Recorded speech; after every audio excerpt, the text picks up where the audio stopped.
चाहिँ जलेको अवस्थामा शव भेटिएपछि यो घटनालाई चाहिँ रहस्यमय भनिएको छ र तपाईँ त्यो घटनास्थल पुगेर पनि आउनु भएको छ। तपाईँको आँखाले चाहिँ तपाईँले त्यहाँ गएर संवाद पनि गर्नुभयो। हजुर, के पाउनुभयो? त्यो घटनालाई चाहिँ कस्तो रहस्यमय मान्न सकिन्छ अथवा स्वाभाविक खालको मृत्यु हुनसक्छ?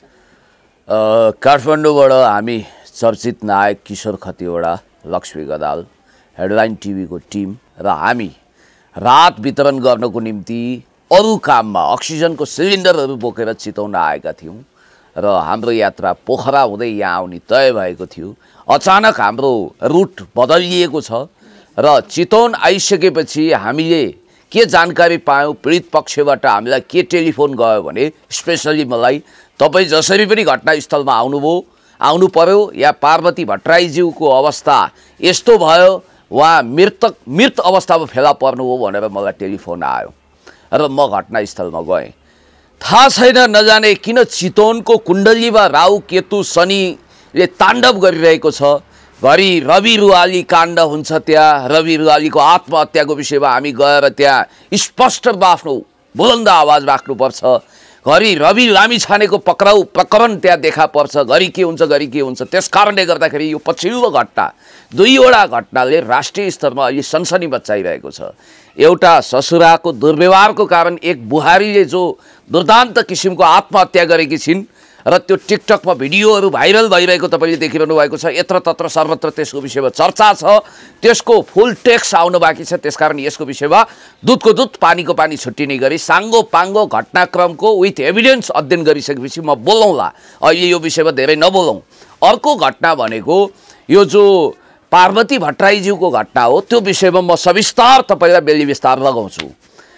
हुन्छ के भने हामी चितवनमा हिजो झन्डै 11 बजेतिर उहाँको घरमा पुग्छौँ र त्यो यस्तो अभिशप्त घर जहाँ एक हप्ताभित्र 2वटा लासहरू निस्किएका छन्। तपाईँ कल्पना पनि गर्न सक्नुहुन्न।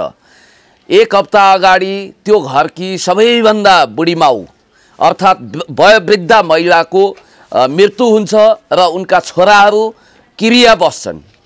त्यसो त म अहिले आफ्नो गृहनगर, मेरो आफ्नो प्यारो मातृभूमि निजगढमा आएको छु। मेरो ठुली आमाको निधन भयो र काजक्रियाको काम चलिरहेको छ र मैले यो कपाल पनि खौरिएको छु। तपाईँले केश मुण्डन गरेको पनि देखिरहनु भएको छ र त्यसै गरी त्यहाँ किरियामा बसेका उनका छोराहरू अनि बुहारीहरू बसिरहेका थिए। अचानक पार्वती भट्टराईज्यू जो बुहारीको स्ट्याटसमा हुनुहुन्थ्यो, निसन्तान हुनुहुन्थ्यो र उहाँको लास जलिरहेको अवस्थामा अस्पतालमा, त्यसरी बेवारिसे स्थितिमा त नभनौँ, अस्पतालमा जलिरहेको अवस्थामा उहाँको लासमा जीवन परिणत भयो।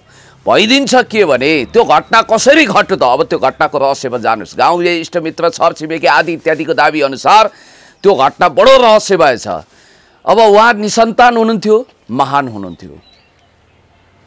महान यस अर्थमा हुनुहुन्थ्यो कि गाउँलेको भनाइअनुसार उहाँ समाजसेवी हुनुहुन्थ्यो, कसैको दुःख देख्नै नसक्ने, आँखामा राखे पनि नबिजाउने, लालगेडी जस्तो एकदमै आँखाको नानी जस्तो हुनुहुन्थ्यो र उहाँले धेरै गरिबहरूको उद्धार गर्नुभएको थियो र उहाँ आफैले यो वंशलाई निसन्तान राख्नु हुँदैन भनेर आफ्नो श्रीमानको लागि बहिनी खोजेर, अर्थात् गाउँले भाषामा भन्नुपर्दा सौतेनी मामिलो समेत स्वीकार गरेर आफैले खोजेर बिहा गराउनु भएको थियो र त्यहाँबाट जाय जन्म भएको बच्चालाई डाक्टर बनाउँछु भन्ने प्रतिबद्धता उहाँले लिनुभएको थियो। आफू निसन्तान रहेर पनि आफ्नो बहिनीको छोरालाई उहाँले डाक्टर बनाउनु भयो र आखिर के भयो भने माकुरालाई आफ्नै सन्तानले खान्छ, माउ माकुरालाई भने जस्तै आज ती आमाको मृत्यु भएको छ र त्यहाँ घटनास्थलको प्रकृति के देखिन्छ भने 80-85% शरीर जलिसक्दा पनि ऐया आत्थु केही सुन्दैनन् गाउँलेहरूले।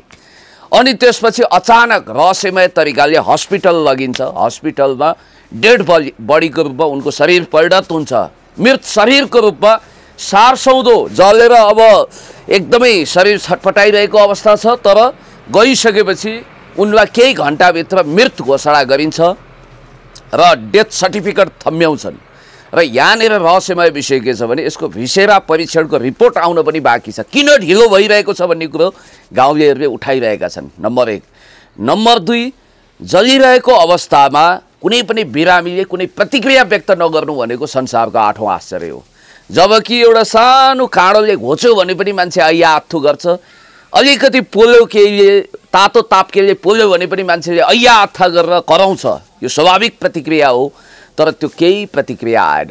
अर्को रहस्यमय कुरा के छ, घटनास्थलको जुन प्राकृतिक दृश्य छ त्यो प्राकृतिक दृश्यलाई नष्ट गरिँदैन, तर त्यहाँ अब भनौँ न जलेर बोसो तप तप तप तप भएको अवस्थामा त्यो सबै सफा गरिएको छ, क्लिन गरिएको छ। जसरी 2058 साल जेठ 19 गते भएको रातदरबार हत्याकाण्डमा रातारात घटनास्थल सफा गरियो, रगतहरू त्यहाँ पुरै पखालियो, जबकि त्यो गर्न पाइँदैन, इन्भेस्टिगेसन गर्नुपर्छ। र त्यहाँ अचानक त्यो बिल्डिङ पनि भत्काइयो भने जस्तै यहाँ घटनास्थलको प्रकृति जम्मै चेन्ज गरिएको छ। जसरी मोहम्मद अफ्ताब आलमको इँटा भट्टा पछि स्वाह गरियो जहाँ मान्छेहरू पोलिएको थियो, त्यस्तै किसिमको घटना भयो भनेर मान्छेले भनिरहेका छन्। र त्यो प्रहरीले त्यो घटनास्थलको अनुसन्धान गर्न पाएन। दोस्रो कुरो, स्वयं डाक्टर छोरो उहाँको आफ्नो बहिनीको छोरो भनौँ न, आफ्नो सौताको छोरो, उहाँलाई चाहिँ अपार माया गर्नुहुन्थ्यो, उहाँले धेरै स्नेह दिनुहुन्थ्यो, गर्व गर्नुहुन्थ्यो मेरो छोरो यस्तो छ भनेर। तर गाउँलेहरूको भनाइअनुसार कुरा के छ भने उहाँको नाममा बहुमूल्य जग्गा थियो चितवनको, करोडौँ मोल पर्ने, र त्यसको लागि र्याल चुहाइरहेको भन्ने कुरा आइरहेको छ। त्यो परिवारजनले, खास गरी छोरा बुहारी आदि इत्यादि, र उहाँको श्रीमानले पनि केही समयदेखि अलिकति अपहेलना गरेको भन्ने कुरो पनि सुनियो। यद्यपि हामीले उहाँको श्रीमान जो कोरामा बस्नुभएको छ, आफ्नो आमाको शोकमा हुनुहुन्छ, उहाँलाई पनि हामीले भेट्यौँ र उहाँको देवरसँग हामीले इन्टरभ्यू गऱ्यौँ, मृतकको देवरसँग। अब उहाँहरूको दाबी के छ भने यसलाई कुनै तपाईँहरूले पब्लिसिटी स्टन्टमा नलानुहोस्, यो स्वाभाविक हो, प्राकृतिक हो, भवितव्य हो, यो कर्तव्य होइन। उहाँ डिप्रेसनमा हुनुहुन्थ्यो, औषधि खाइरहनु भएको थियो, त्यस कारणले गर्दाखेरि यस्तो घटना घटेको हो भनेर उहाँहरू भन्नुहुन्छ, जो गाउँलेहरू मान्न पटक्कै तयार छैनन्। उहाँको खुद आफन्त मृतकको भाइ जो शिक्षक हुनुहुन्छ, उहाँले पनि मसँगै बसेर एउटै फ्रेममा इन्टरभ्यू दिएको पनि तपाईँले देख्नुभयो। हामीले दुधको दुध पानीको पानी छुट्याउनुपर्छ, निर्दोष फस्नु हुँदैन, दोषी उम्किनु हुँदैन। विलियम शेक्सपियरको नाटक मर्चेन्ट अफ भेनिसको पात्र साइलकभन्दा पनि खुङ्खार खालका हृदयहीन मान्छेहरूले यो घटना घटाएको हुनसक्छ भनेर सबै गाउँलेहरूले अनुमान गरिरहेका छन्। र त्यो घर भनेको चाहिँ उही रबिन्सन क्रुसो जस्तो एउटा एकान्त टापु जस्तो भएर कोहीसँग नमिलिकन बसेको घर रहेछ। त्यहाँ पहिला उहाँहरू हाकिम चोकमा बस्नुहुन्थ्यो, अहिले भरतपुर नगरपालिका वार्ड नम्बर 6 पाँडे टोलमा बस्नुहुन्छ उहाँहरू। र त्यो घटना घटिसकेपछि त्यसको रहस्यको पहलु यस्तो देखिएको यो विषयले राष्ट्रिय स्तरमा पनि तताइरहेको छ। तपाईँको आशय चाहिँ माकुरा र उदाहरण दिएर हजुर घरभित्रैबाट हत्या भएको भन्ने आशंका तपाईँले व्यक्त गर्नुभयो होइन? यसका केही प्रमाणहरू त अब प्रहरीले जुटाउनु अघि नै प्रमाण नष्ट भएको कुरा पनि गर्नुभयो। हजुर, तपाईँले चाहिँ त्यहाँ बुझ्दाखेरि चाहिँ तपाईँको निष्कर्ष चाहिँ के हो? हेर्नुहोस्, विथ एभिडेन्स, प्रमाणसहित तथ्य र प्रमाणको आधारमा हामीले बोल्नुपर्छ। मैले अघि पनि भने कि वास्तवमा भन्ने हो भने हामीले निर्दोष कतै पनि फस्नु हुँदैन भन्ने मान्यता राख्नुपर्छ। दोषी जहाँ होस्, आकाश पाताल दुई पाताल यत्र तत्र सर्वत्र, 3 त्रिलोक 14 भुवन यत्र तत्र सर्वत्र, जहाँ भए पनि त्यसको कठालो कानुनको लामो हातले करापझ्याप बनाउनुपर्छ र कडाभन्दा कडा सजाय दिनुपर्छ भन्ने मान्यता हामीले लिएका छौँ। र हाम्रो यो तर्कमा खुद अब कोरामा बसेको उहाँको देवर पनि सहमत हुनुभएको छ। स्पष्ट छानबिन हुनुपर्छ भन्ने उहाँको पनि मान्यता छ।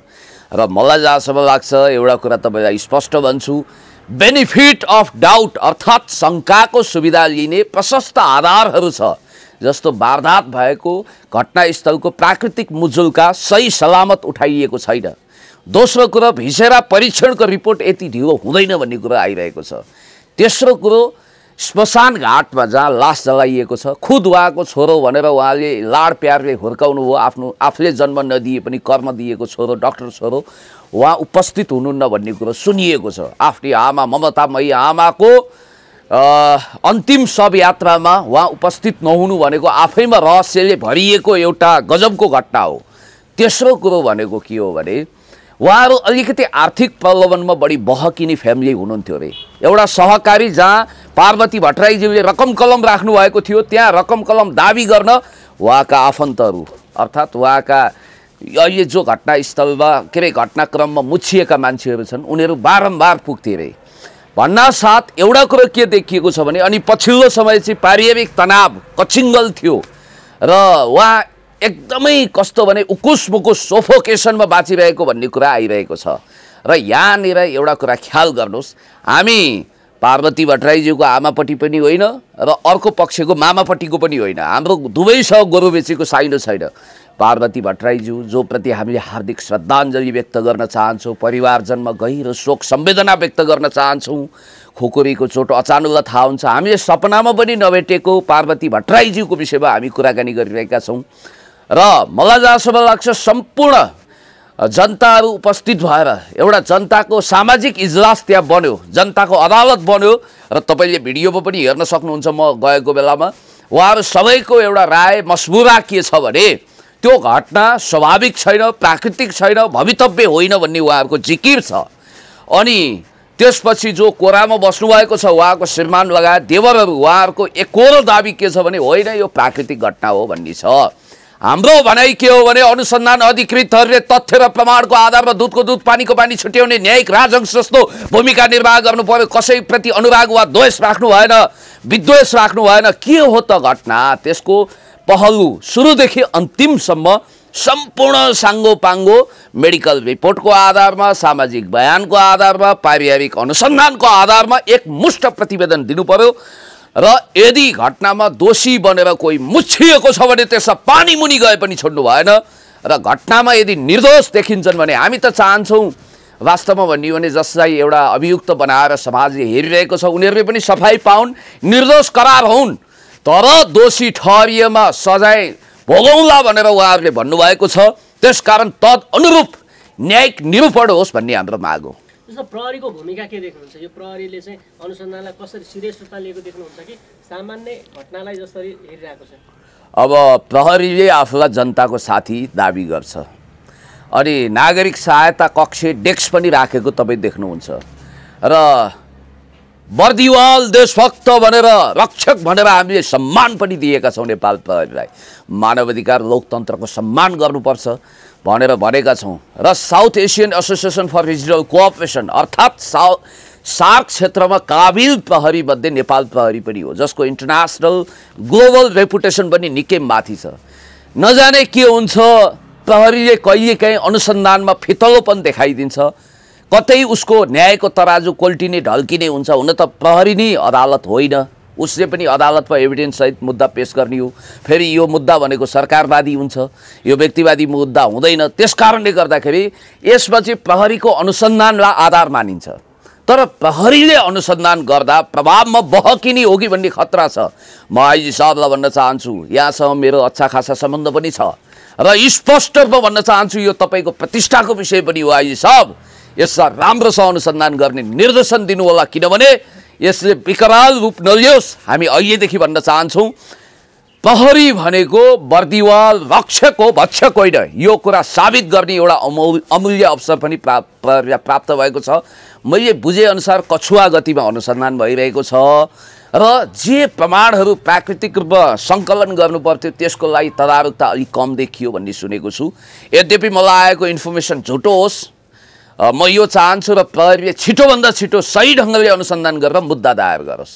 हुन्छ, हस्, तपाईँलाई यो समय र संवादको लागि धन्यवाद। तपाईँलाई पनि म धेरै धेरै धन्यवाद दिन चाहन्छु। म आफ्नो मातृभूमि निजगढमा आउँदा यहाँहरूसँग बातचित गर्छु। अघिल्लो समय पनि अब लक्ष्मी गदाल र किशोरजीको विषयमा हामीले बातचित गरेका थियौँ।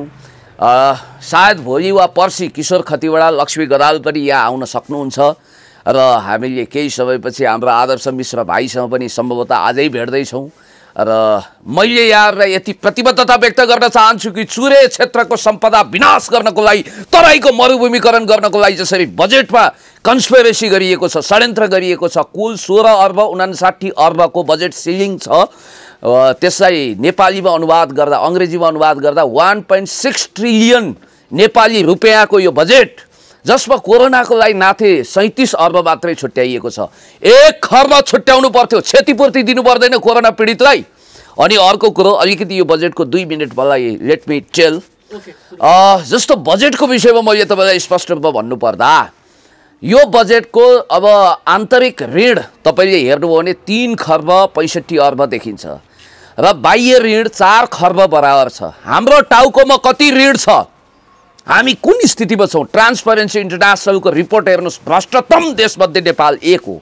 165औं नम्बरमा छ नेपालको स्टाटस। झन् गिर्दो छ। लोकतन्त्रमाथि सङ्कट डाल्ने काम नगरौँ। लोकतन्त्रप्रति आस्था विश्वास भरोसा जगाउनको निम्ति गणतन्त्रप्रतिको विश्वास आर्जन गर्नको निम्ति सरकारले ठिकठाक काम गर्नुपर्छ। कालो नागरिकता अध्यादेश ल्याएर यो देशको फिजीकरण हुँदै सिक्किमीकरण गर्ने प्रयत्न गरिएको छ। अब सबै विदेशी ज्वाइँहरू नेपालका नागरिकताधारी हुने भए भोलि मानव राहुल गान्धीसँग नेपाली कुनै केटी लिभिङ टुगेदर बसी डोनाल्ड ट्रम्पको नाति वा छोरोसँग बसी बतासे सन्तान जन्माई भने उसले आमाको नाममा नागरिकता पाउँछ, बाउ घोषणा गर्नु पर्दैन। भोलि डोनाल्ड ट्रम्पको नाति वा छोरो वा राहुल गान्धीको बतासे सन्तान नेपालको प्राइम मिनिस्टर र राष्ट्रपति हुन सक्छ वंशजको आधारमा। र यो देशको सिक्किमीकरण गर्नको निम्ति जुन प्रयत्न भएको छ त्यो निन्दनीय छ। म सरकारलाई भन्न चाहन्छु, राजेन्द्र महतो जसले यो देशको नागरिकता पोलिसी कुख्यात बनाउनको निम्ति कुन भूमिका खेल्नु भएको छ तपाईँलाई थाहा छ। उहाँ स्वयं बिहारमा जन्मिएको मान्छे हो। महन्त ठाकुरको पनि बिहारी स्ट्याटस छ, यो कुरा तपाईँलाई थाहा छ। आज उप प्रधानमन्त्री भइसक्नुभयो। यो देशको संविधान जलाउने राजेन्द्र महतो कुन नैतिकताको आधारमा हिजो नाकाबन्दी लगाउने र नाकाबन्दी लगाएर राष्ट्रघाती कुकर्म गर्ने र नाकाबन्दीको विरोध गरेर राष्ट्रवादी अनुहार देखाउने केपी ओलीज्यू जो मिलेनियम च्यालेन्ज कर्पोरेसन यानी कि एमसीसी ल्याएर देशलाई द्वन्द्वको परेड ग्राउन्ड बनाउन चाहनुहुन्छ। इन्डो वेस्टको सुरुङभित्र उहाँ छिरिसक्नुभयो। माननीय न्यायाधीश र प्रधान न्यायाधीश दियो हिजो फैसला किन आएन? सर्वोच्च अदालतका वरिष्ठ अधिवक्ता बोर्णबहादुर कार्कीज्यूले खबरदारी गरिरहनु भएको थियो। हिजो त नागरिकता अध्यादेश कार्यान्वयन नगराउनु भन्ने आदेश आउँछ भन्ने हामीलाई लागेको थियो। अहिले पनि हामी भन्न चाहन्छौँ विधेयकको रूपमा पेश नगरेर चोर ढोकाबाट जस्केलाबाट यसलाई पास गरिएको छ राष्ट्रपति महोदयको टेबलबाट। जननेता कमरेड मदन भण्डारी जसले टनकपुर विरोधी आन्दोलनमा राष्ट्रवादी दरो खरो हडान लिँदा उहाँको हत्या गरिएको थियो। उहाँको विधवा केही अरू स्ट्याटसको कारण होइन, जननेता कमरेड मदन भण्डारीको वाइफ भएकै आधारमा उहाँ राष्ट्रपति हुनुभएको छ। र उहाँले यो के कुकर्म गर्नु? यदि आत्माको अस्तित्व छ भने मदनको आत्माले तपाईँलाई जुनीभरि सताउनेछ विद्या भण्डारीज्यू, यो कुरा ख्याल गर्नुहोला। पूर्व राष्ट्रपति रामवरण यादवले चुरेको विषयमा चिन्ता प्रकट गर्नुभएको छ। अनि हिजो हामीले जनताप्रति गैर जिम्मेवार भनेका मानिसहरूले पनि चुरेको दोहन हुने भयो भनेर शङ्का र चिन्ता व्यक्त गरिरहेका छन्। यो सरकारलाई चाहिँ आफ्नो शरीर बेचेर कसैले धन कमाउन चाहन्छ? यो सरकारले यो देशको अमूल्य सम्पदा बेचेर भारतको सहर बनाउनको लागि तराईलाई पुरा मरुभूमिकरण गर्न, यहाँको इँटा के अरे ढुङ्गा गिटी बालुवा सर्वस्व गर्नको निम्ति जे गरेको छ त्यो निन्दनीय छ। र अन्तिममा म यो भन्न चाहन्छु, यी विषयहरू क्रमशः उठाउँदै जाउँला। अहिलेलाई यति नै भनौँ। धन्यवाद। धन्यवाद। Thank you.